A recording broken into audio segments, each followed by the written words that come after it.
Hello বন্ধুরা, আজকে 25শে December. তো সকালবেলায় কেক খেতে হবে, চাটা বানিয়ে ফেলি।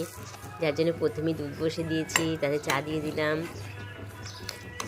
এলাচ দিয়ে দিলাম দুটো, চিনিও দিয়ে দিলাম। বেশ ভালো করে ফুটিয়ে নেব সময় ধরে। চাটা একটু বেশ ভালো করে করতে হবে, তো একটু সময় ধরেই চাটা করছি। এখন ফুটে এসেছে, খুব সুন্দর ফ্লেভারটাও আসছে। তো চাটা এবার আমি ছেঁকে নেব। তো চাটা ছেঁকে নেওয়া যাক। তো চাটা ছেঁকেও নিচ্ছি।